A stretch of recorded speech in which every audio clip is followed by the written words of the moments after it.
நம்ம இன்றைக்கி school going kids அப்புறமா ஆஃபீஸ்க்கு லஞ்ச் எடுத்துகிட்டு போகிறவங்களுக்காக 4 விதமான லஞ்ச் பாக்ஸ் ரெசிபி தான் பார்க்க போகிறோம். டெய்லி என்ன லஞ்சு கொடுத்து விட்டுறது ஒரு பெரிய யோசனை தான். அது லஞ்சு என்ன பண்ணுறதும் யோசிக்கிறது அதை விட பெரிய வேலையாக இருக்கும் நமக்கு. ஆனால் இந்த 4 விதமான லஞ்ச் பாக்ஸ் கண்டிப்பாக உங்களுக்கு யூஸ்ஃபுல்லாக இருக்கும். அதுவும் ரொம்ப சிம்பிளாக டேஸ்டியாக கிட்ஸுக்கெல்லாம் ரொம்ப பிடிச்ச மாதிரி, அது மாதிரி ஆஃபீஸ் போகிறவங்களுக்கும் சிம்பிளாக இருக்கிற மாதிரி ஒரு லஞ்ச் பாக்ஸ் ரெசிபி. கண்டிப்பாக லஞ்ச் பாக்ஸ் காலியாக வரும், உங்களுக்கும் ரொம்ப ஹாப்பியாக இருக்கும். Hi friends, this is Viji from comfort cooking channel. உங்களுக்கு இந்த சேனல் நம்ம பார்க்க போகிறதுக்கு முன்னாடி என்னோடய குக்கிங் சேனலை லைக் பண்ணுங்கள், சப்ஸ்கிரைப் பண்ணுங்கள், பெல் ஐக்கனை டிக் பண்ணிக்கோங்க. வாங்க நம்ம இப்போ சேனலுக்குள்ளே போகலாம். ஃபர்ஸ்ட் நம்ம பார்க்க போகிறது கார்லிக் மஷ்ரூம் ரைஸ். இதுக்கு ஃபஸ்ட்டு வடித்த சாதம் எடுத்து ரெடி பண்ணி வச்சுக்கோங்க. பாஸ்மதி ரைஸ் இல்லைனா ஒயிட் ரைஸ் எது வேணால் வடித்து எடுத்து மாற்றி வச்சுக்கோங்க.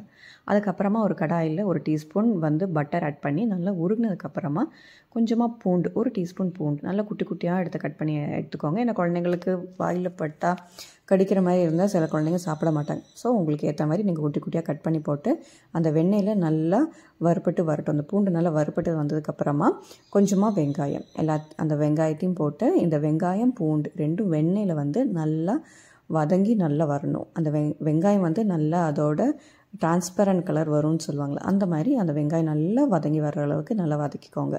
அதுக்கப்புறமா காளான் எடுத்துக்கோங்க. கொஞ்சமாக நான் ஒரு 3-4 காளான் பெரிய சைஸ் எடுத்திருந்தேன்.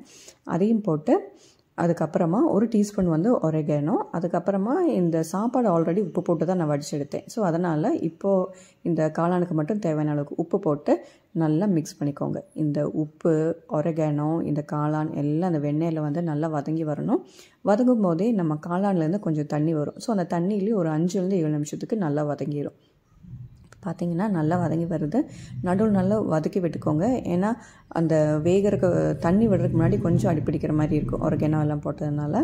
ஸோ நல்லா வதக்கி விட்டுக்கோங்க. இப்போ வதக்கி விட்டதுக்கப்புறம் பார்த்திங்கன்னா காளான் நல்லா வெந்துருச்சு. நம்ம வடித்து வச்சுருந்த சாதம், நான் இன்றைக்கி பாஸ்மதி ரைஸ் எடுத்திருக்கேன். ஸோ உங்களுக்கு எந்த ரைஸ் வேணால் ஆட் பண்ணிக்கோங்க. அந்த வடித்து வச்சுருந்த சாதத்தையும் போட்டு கொஞ்சமாக மல்லி இலை இல்லைன்னா ஸ்ப்ரிங் ஆனியன் அது இருந்ததுன்னா அது போட்டுக்கலாம். போட்டு இந்த காரத்துக்கு ஏற்ற மாதிரி நான் சில்லி ஃப்ளேக்ஸ் போடல, அதனால் பெப்பர் போட்டு நல்லா வதக்கி விட்டோம்னா நம்ம கார்லிக் மஷ்ரூம் ரைஸ் ரெடி. அவ்வளோதான். அதுக்கு அப்புறமா நம்ம இப்போ பார்க்க போகிறது கார்ன் ஹர்ப் ரைஸ். இதுதான் பார்க்க போகிறோம். அதுக்குமே பாஸ்மதி ரைஸ் ஃபஸ்ட்டே வடித்து எடுத்து மாற்றி வச்சுக்கோங்க. இல்லைன்னா சாப்பாட்டு அரிசி வடித்து எடுத்து மாற்றி வச்சுக்கோங்க. அதுக்கப்புறமா ஒரு கடாயில் 1 டீஸ்பூன் வெண்ணெய் கொஞ்சம் தாராளமாகவே ஆட் பண்ணிக்கோங்க. அப்போ தான் கொஞ்சம் சாப்பிடும்போது மத்தியானம் சாப்பிடும்போது கொஞ்சம் நல்லாயிருக்கும், குழந்தைங்களுக்கு டேஸ்ட்டும் கொஞ்சம் நல்லாயிருக்கும். வெண்ணெய் நல்லா உருங்கினதுக்கப்புறமா பூண்டு கொஞ்சம் குட்டி குட்டியாக நறுக்கின பூண்டு போட்டு நல்லா வதக்கிக்கோங்க. பூண்டு நல்லா வதங்கணும். இந்த வெண்ணெயில் பூண்டு நல்லா எந்த அளவுக்கு ரோஸ்ட் ஆகுதோ அந்த அளவுக்கு நல்லது. பார்த்திங்கன்னா பூண்டு நல்லா வதங்கிருச்சு. வதங்கினதுக்கப்புறமா ஒரு 2 டீஸ்பூன் குடமிளகா குட்டி குட்டியாக கட் பண்ணி எடுத்துருக்கேன். எந்த கலர் வேணால் நீங்கள் ஆட் பண்ணிக்கலாம். அதுக்கப்புறமா மக்காச்சோளம் இருக்குது பார்த்திங்களா, அது முன்னாடி நான் வேக வச்சு எடுத்துக்கிட்டேன். அதுவும் ஒரு அரை கப்பு மெஷரிங் கப்பில் அரை கப்பாக எடுத்திருக்கேன். அதையும் போட்டு மிக்சடு ஹர்ப்ஸ் இருக்குது பார்த்திங்களா, அதுவும் உங்களுக்கு எந்த அளவுக்கு வேணுமோ அந்த அளவுக்கு கொஞ்சமாக நான் 1 டீஸ்பூன் ஆட் பண்ணியிருக்கேன். போட்டு நல்லா வதக்கிக்கோங்க. இப்போ நம்ம கார்ன் வேக வச்சு எடுத்தது தான், ஸோ பிரச்சனை இல்லை. இந்த குடமிளகா மட்டும் ஒரு பாதி வெந்தால் தான் கொஞ்சம் நல்லா க்ரன்ச்சியாக சாப்பிட்றதுக்கு நல்லா டேஸ்டியாக இருக்கும். ஸோ அதுக்கு மட்டும் ஒரு 2-3 நிமிஷம் நல்லா வதக்கி விட்டுட்டே இருந்துக்கோங்க. இந்த குடமிளகா நல்லா இந்த மிக்ஸ்ட் ஹர்ப்ஸ் எல்லாம் நல்லா வதக்கி வந்ததுக்கப்புறமா வடித்து வச்சுருந்த சாதம் அதையும் போட்டு அதுக்கப்புறமா மேலே கொஞ்சம் மல்லி இலை, மிளகு, இதையும் உங்களுக்கு நான் இதுலேயுமே சில்லி ஃப்ளேக்ஸ் ஆட் பண்ணல, பெப்பர் தான் ஆட் பண்ணுறேன். அதுக்கப்புறமா சாப்பாட்டுக்கு உப்பு பத்தலைங்கிறதுனால கொஞ்சம் உப்பு எல்லாத்தையும் போட்டு திருப்பி நல்லா வதக்கி எடுத்தோம்னா நம்ம கார்ன் ஹர்ப் ரைஸ் ரெடி. அவ்வளோதான், ரொம்ப சிம்பிளாக இருக்கும். ஸோ கண்டிப்பாக எல்லோரும் ட்ரை பண்ணி பார்க்கலாம். ஸோ ரொம்ப சிம்பிளான ரெசிபீஸ் தான், ரொம்ப பெரிய இன்க்ரீடியன்ஸ் எல்லாம் தேவையில்லை. ஓகேவா? நம்ம அடுத்து காலா சன்னா ரைஸ். இது மகாராஷ்டிரன் ஸ்பெஷல் ரெசிபி. கொண்டக்கடலையில் எவ்வளோ சத்து இருக்குது நான் சொல்லி தெரியணும்னு அவசியம் இல்லை. ஸோ அதை வச்சு ஒரு சிம்பிளாக ஒரு 1 பாட் ரைஸ் தான் பார்க்க போகிறோம். ஸோ ஃபஸ்ட்டே ஓவர் நைட் முன்னாடி நைட்டு நம்ம ஊற வச்சுருந்த கொண்டக்கடலையை குக்கரில் ஆட் பண்ணி கொஞ்சமாக தண்ணி ஊற்றி 1 டீஸ்பூன் உப்பு போட்டு ஒரு 4-5 விசில் மீடியம் ஃப்ளேமில் வச்சு எடுத்துக்கோங்க. அதுக்கு முன்னாடி ஒரு அரைப்பு வேணும். அதுக்கு ஒரு வெங்காயம், 1 டீஸ்பூன் இஞ்சி பூண்டு விழுது, 2 பச்சை மிளகா காரத்துக்கு ஏற்ற மாதிரி ஆட் பண்ணிக்கோங்க. குறப்பாக ஆச்சு எடுத்து மாற்றி வச்சுக்கலாம். அதுக்கப்புறமா ப்ரெஷர் குக்கர் இல்லைனா கடாய் எது வேணால் எடுத்துக்கோங்க. பிரியாணி கடாய் எது வேணால் எடுத்துக்கலாம். அதில் கொஞ்சமாக கொஞ்சமாக எண்ணெய் நெய் எல்லாத்தையும் போட்டு பிரியாணி ஸ்பைசஸ் எல்லாத்தையும் போட்டு 2 பெரிய வெங்காயம் போட்டு நல்லா வதக்கிக்கோங்க. வெங்காயம் நல்லா வதங்கினதுக்கப்புறமா நம்ம அரைச்சி வச்சுருந்த விழுதும் அதையும் போட்டு நல்லா பச்சை வாசனை போகிற அளவுக்கு நல்லா வதக்கிக்கோங்க. இப்போ நல்லா பச்சை வாசனை போனதுக்கப்புறமா ஒரு பெரிய தக்காளி ஆட் பண்ணியிருக்கேன், அதுவும் குட்டி குட்டியாக கட் பண்ணியிருக்கேன், அதையும் போட்டு நல்லா வதக்கிக்கோங்க.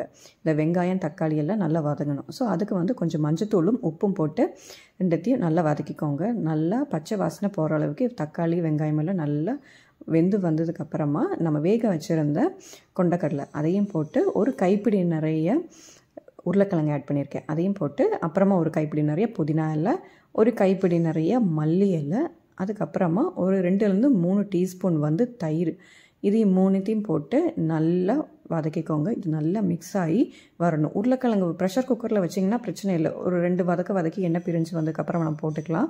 தம்மு வைக்கிறாந்தா உருளைக்கிழங்கு கொஞ்சம் வேகணும், அதனால ஒரு 5லேருந்து 6 நிமிஷம் நல்லா வதக்கிக்கோங்க. வதக்கினதுக்கப்புறமா நான் இன்றைக்கி சாப்பாடு அரிசி தான் எடுத்திருக்கேன், நார்மல் அரிசி தான் எடுத்திருக்கேன், அதனால் 1க்கு 2 அந்த மாதிரி தண்ணி ஆட் பண்ணி நல்லா மிக்ஸ் பண்ணிக்கோங்க. நல்லா கிளறி விட்டு நல்லா கொதி வரட்டும். கொதி வந்ததுக்கப்புறமா நம்ம ஊற வச்சுருந்த சாப்பாடு அரிசி அதையும் போட்டு திருப்பி நல்லா கிளறி விட்டுக்கோங்க. அந்த அரிசி எல்லா இடத்துலையும் வர மாதிரி நல்லா கிளறி விட்டு, இதுக்கு நம்ம காரத்துக்கு அது மாதிரி எந்த பொடியும் ஆட் பண்ணல, அதனால் 1 டீஸ்பூன் வந்து கரம் மசாலா மட்டும் ஆட் பண்ணி திருப்பி நல்லா கிளறி விட்டு மூடி வச்சு தம்மு வச்சு இறக்கணும்னா நம்ம காலா சன்னா ரைஸ் ரெடி. இல்லைன்னா நீங்கள் குக்கரில் வைக்கிறா இருந்தால் ஒரு விசில் வச்சு இறக்கிக்கோங்க, கொஞ்சம் குழாவன்னா 2 விசில் வச்சுக்கோங்க. அவ்வளோதான், சிம்பிளான காலா சன்னா ரைஸ் ரெடி. ஸோ கண்டிப்பாக இதுவும் ட்ரை பண்ணி பாருங்கள், ரொம்ப ப்ரோட்டீன் ரிச்சான ரெசிபி. ஓகேவா? நெக்ஸ்ட் நம்ம அடுத்த ரெசிபி போகலாம். அது வந்து கருவேப்பிலை பொடி. இது ரொம்ப ஹெல்ப்ஃபுல்லான ஒரு ரெசிபி. ஸோ கண்டிப்பாக எல்லார் வீட்லேயும் முன்னாடியே நம்ம ஃப்ரிட்ஜில் ஒரு மாதத்துக்கு கூட நம்ம வச்சுக்கலாம். ஸோ இன்ஸ்டண்ட்டாக பண்ணுற மாதிரி ஒரு பொடி தான். ரெடி பண்ணி வச்சுட்டோம்னா என்றைக்கெல்லாம் நமக்கு உடம்புக்கு முடியலையோ அன்றைக்கி வந்து இந்த சாப்பாடில் கொஞ்சம் நெய் ஊற்றி, சுட சாப்பாடில் நெய் ஊற்றி பிரட்டி கொடுத்தோம்னா கிட்ஸுக்கு ரொம்ப ஹெல்த்தியாக டேஸ்டியாக கண்டிப்பாக ஃபினிஷ் பண்ணிட்டு வருவாங்க. ஸோ அந்த மாதிரி ஒரு ரெசிபி தான் பார்க்க போகிறோம், கருவேப்பிலை பொடி. இதுக்கு நான் காமிச்சிருக்கிற எல்லா இதுவும் எடுத்துக்கோங்க. எடுத்துக்கப்புறமா ஒரு கடாயில் 1 டீஸ்பூன் வந்து நல்லெண்ணெயில் இந்த கருவேப்பிலை முதையே நீங்கள் கழுவி காய வச்சு எடுத்துக்கோங்க. அதில் ஈரப்பதம் வந்து இருக்கக்கூடாது, சரிங்களா? ஈரப்பதம் இல்லாத அந்த கருவேப்பிலையை இந்த 1 டீஸ்பூன் வந்து நல்லெண்ணெயில் நல்லா வறுப்பட்டு எடுத்துக்கோங்க. வறுப்பட்டுனா எல்லா இடத்துலையும் ரொம்ப ட்ரை ரோஸ்டர் ஆக வேண்டாம், சும்மா அந்த எல்லா இடத்துலையும் கருவேப்பிலை நல்லெண்ணெய் பட்டு நல்லா வதங்கி வரணும். கொஞ்சம் ஒரு ரோஸ்ட் ஆகும், அவ்வளோதான். இதோட நல்லெண்ணெயும் இந்த கருவேப்பிலையும் நம்ம ரோஸ்ட் பண்ணுற அந்த ஸ்மெல்லு கொஞ்சம் நல்லாயிருக்கும், பொடி பண்ணி அந்த சாப்பாடு போட்டு சாப்பிடும்போது. அதனால தான் நம்ம இது முன்னாடியே நல்லா வறுப்பட்டு எடுத்துக்கிறோம். ஒரு 2லேருந்து 3 நிமிஷத்துக்கு எல்லா இடத்துலையும் கருவேப்பிலை நல்லெண்ணெய் படுற மாதிரி ஒரு மீடியம் ஃப்ளேம்லேயே வச்சு நல்லா வறுப்பட்டு எடுத்துக்கோங்க. நல்லா இந்த மாதிரி வதங்கி வந்ததுக்கப்புறமா ஒரு கடாயில் ஒரு சைட்லேயே ஒரு பாத்திரம் வச்சுக்கோங்க, அதில் எடுத்து போட்டு நம்ம மாற்றி வச்சுக்கலாம். இந்த மாதிரி எல்லாத்தையும் எடுத்து வச்சுக்கோங்க, ஒரு பெரிய பாத்திரமே எடுத்து வச்சுக்கோங்க. இந்த கருவேப்பிலையுமே நான் கொஞ்சம் ஒரு பெரிய இதுதான் எடுத்திருக்கேன், நிறைய 2 கொத்து நிறைய எடுத்திருக்கேன். அந்த பாத்திரம் பார்த்திங்கன்னா தெரியும், அது அமுத்தி வச்சுற அளவுக்கு எப்படி இருக்கும் அந்த அளவுக்கு தான் எடுத்திருக்கேன். அதுக்கு அந்த மாதிரி எடுத்து வச்சுக்கோங்க. அதுக்கப்புறமா ஒரு கடாயில் ஒரு 2 டீஸ்பூன் வந்து கடலெண்ணெய், இதுக்கப்புறமா எல்லாமே கடலெண்ணெய் தான் நம்ம. ஸோ 2 டீஸ்பூன் வந்து கடலெண்ணெய் ஆட் பண்ணி ஒரு கைப்பிடி நிறைய பூண்டு எடுத்திருக்கேன்.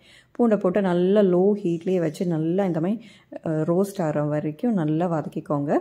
பூண்டு நல்லா வதக்கி எடுத்து மாற்றி வச்சதுக்கப்புறமா கடலைப்பருப்பு, அதுக்கப்புறமா உளுந்தம்பருப்பு எல்லாத்தையும் போட்டு நல்லா வதக்கிக்கோங்க. இது இதோட மெஷர்மெண்ட்ஸ் எல்லாமே நான் டிஸ்கிரிப்ஷனில் போடுறேன், நீங்கள் கண்டிப்பாக உங்களுக்கு இது எல்லா ரெசிபியோட மெஷர்மெண்ட்ஸ் என்னெல்லாம் ப்ரொசீஜர் எல்லாமே டீட்டெயிலாக டிஸ்கிரிப்ஷனில் போகிறேன், நீங்கள் செக் பண்ணிக்கோங்க பொறுமையாக. அதுக்கப்புறமா 2மே நல்லா ட்ரை ரோஸ்ட் ஆகி நல்லா வறுப்பட்டு வந்ததுக்கப்புறமா ஒரு கைப்பிடி நிறைய வந்து வேர்க்கடலை அதையும் போட்டு திருப்பி நல்லா வதக்கிக்கோங்க. இந்த வேர்க்கடலை, கடலைப்பருப்பு, உளுந்தம்பருப்பு இந்த 3மே நல்லா வதங்கி வரணும் இந்த கடலெண்ணெயில். ஸோ இந்த கடலெண்ணெயில் பண்ணும்போது அதோட டேஸ்ட்டு நம்ம அது கண்டிப்பாக அந்த பொடி பண்ணி சாப்பாடு போன வரும்போது நமக்கு தெரியும், இந்த வறுக்கும் போது அதோட ஸ்மெல்லு ரொம்ப டெம்டிங்காக இருக்கும். ஸோ அதை எல்லாம் எடுத்து நல்லா அந்த எண்ணெய் வடிகட்டி இந்த மாதிரி ஒரு வடிகட்டியில் போட்டு எடுத்து மாற்றி வச்சுக்கோங்க. மாற்றி வச்சதுக்கப்புறமா ஜீரகமே கொஞ்சம் நல்லா போட்டுக்கோங்க. போட்டதுக்கப்புறமா இதையும் நல்லா வறுக்கணும். காரத்துக்கு ஏற்ற மாதிரி வரமிளகா, உங்களுக்கு எந்த மாதிரி குழந்தைங்க சாப்பிடுவாங்க, நீங்கள் உங்கள் வீட்டில் எந்த மாதிரி நீங்கள் காரம் ஆட் பண்ணிங்கோ அந்த மாதிரி போட்டுக்கோங்க. எங்கள் வீட்டில் காரம் கொஞ்சம் கம்மியாக சாப்பிடுவாங்க பாப்பா, ஸோ அவளுக்கும் சேர்த்து பண்ணுற மாதிரி தான் நான் பண்ணுவேன். ஸோ அதனால் கொஞ்சமாக வரமிளகா, ஒரு கொஞ்சமாக புளி, அதுக்கப்புறமா பெருங்காயம், இது 3ஐயும் போட்டு திருப்பி நல்லா வதக்கிக்கோங்க.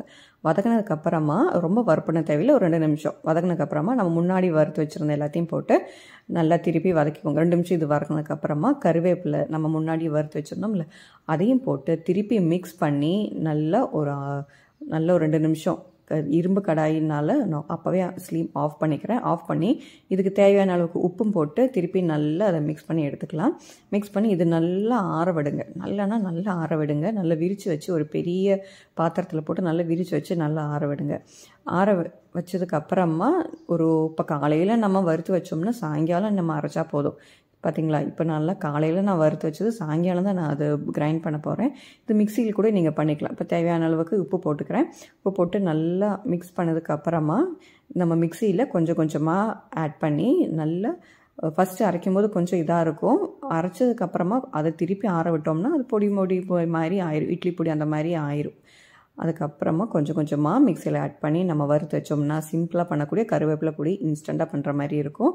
ஸோ ரொம்ப பெரிய ரெசிபிஸ் எல்லாம் இல்லை, ரொம்ப ஹெல்த்தியான ஒரு ரெசிபி தான். நமக்கு என்னைக்கெல்லாம் உடம்புக்கு முடியலையோ அன்னைக்கெல்லாம் இது ஒரு டீஸ்பூன் போட்டு ஒரு டீஸ்பூன் நெய் ஊற்றி சுடு சாப்பாடில் பரட்டி கொடுத்தோம்னா அவ்வளோதான், அது ஒரு லஞ்ச் பாக்ஸ் ரெசிபி ஆயிரும். ஸோ அவ்வளோதான் ஹெல்த்தியான லஞ்ச் பாக்ஸ் ரெசிபிஸ். இந்த மாதிரி இன்னொரு வீடியோவில் நம்ம மீட் பண்ணலாம். அது வரைக்கும் தேங்க்யூ ஃபார் வாட்சிங்.